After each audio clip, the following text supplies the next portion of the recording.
Challenging games always have peaks and valleys, but Nioh 2 has the lowest of lows and highest of highs.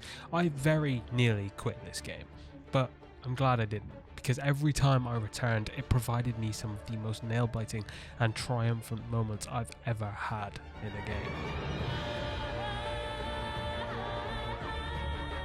Nioh 2 is a 2020 Souls-like developed by Team Ninja for the PS4, PS5 and PC. You play as Hide, a fully customizable half yokai, half human creature who runs around Sengoku period Japan fighting demons and rubbing shoulders with major historical figures. The story is unlikely to be the thing that draws you in, but the game will still have you on the edge of your seat.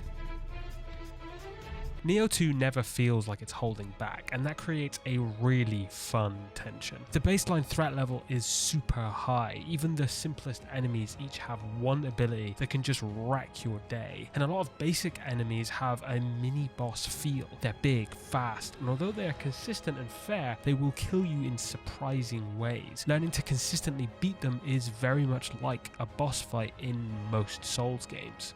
Speaking of bosses, they are fantastic, with variable appearances and fighting styles that demand a different approach every single time. Like a murderous Rubik's Cube, they're a fun puzzle to solve, but every moment in a room with them is deadly. All of this results in a tension where every interaction with an enemy demands your full attention. And although I like this tension, I also like that they have the confidence to cut through it occasionally. Like, you can't tell me this Inera doesn't look like a dad trying to entice you onto the dance floor, while the Kodama function as a fantastically cute, friendly face in a hostile world. Nioh 2 will ruthlessly punish you for recklessness, and that can result in some real lows. On the other hand, meticulously dispatching every enemy through a difficult section is even sweeter because you know this game isn't holding back. So you've got to be meticulous when moving through an area, but when fighting really starts, you've got to be a little bit belligerent.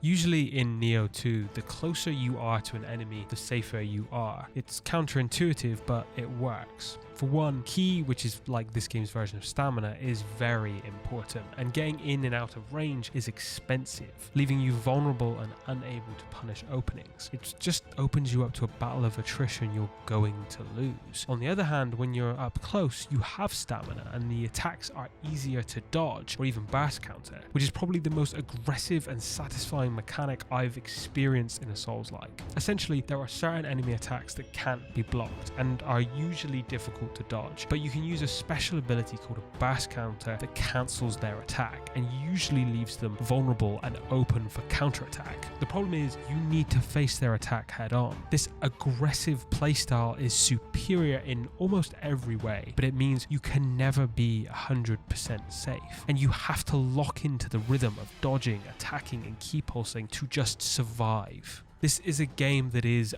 almost unendingly demanding. There's a constant sense that you are just holding it all together, and one cock-up could knock the whole house of cards down. This results in moments where you just feel like an enemy is J. Jonah Jameson from that drumming movie, killing you over and over again and screaming into your face, "Not my tempo." But then there are moments like when I was fighting this frost boss dude.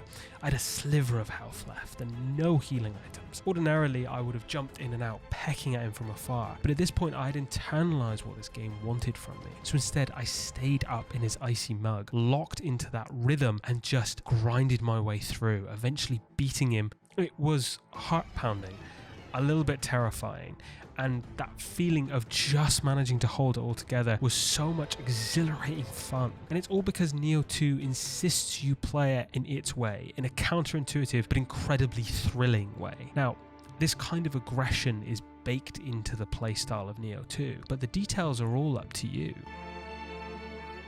My favourite ability in Nioh 2 is this kick. You can tack it onto the end of any combo and do a ton of ki damage. It was how I beat most of the difficult bosses in the game.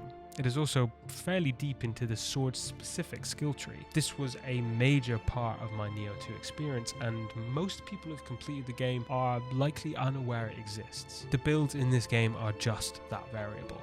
Every single stat has a tangible effect on your abilities. Armor massively impacts your defenses and movement speed. Every piece of gear you come across could provide that statistical boost you need to survive the next boss fight. You could invest in magic or ninja abilities, or a little bit of both like I did. You even get to decide what yokai you turn into and what abilities they give you when you're in your normal form. Finally, and probably most importantly, the weapons are brilliant, and although I only invested a lot of time in the sword, hatchets and tonfa, every weapon I touched was a pleasure to fight with and almost entirely unique.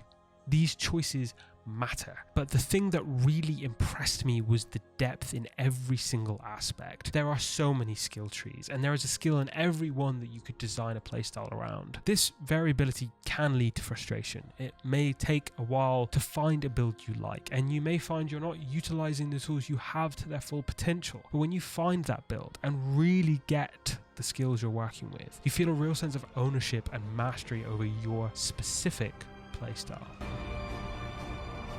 Nioh 2 is challenging in a variety of cruel and clever ways, but never just for the sake of it. The gameplay wouldn't be as nail-biting if it didn't insist on you playing aggressively. The victories wouldn't be so sweet if the enemies weren't such vicious bastards, and your build wouldn't feel as meaningful if you hadn't gone through the journey of discovering and mastering it. Every challenge is a building block towards a great mechanic or moment. Thanks for watching, and I'll see you next time.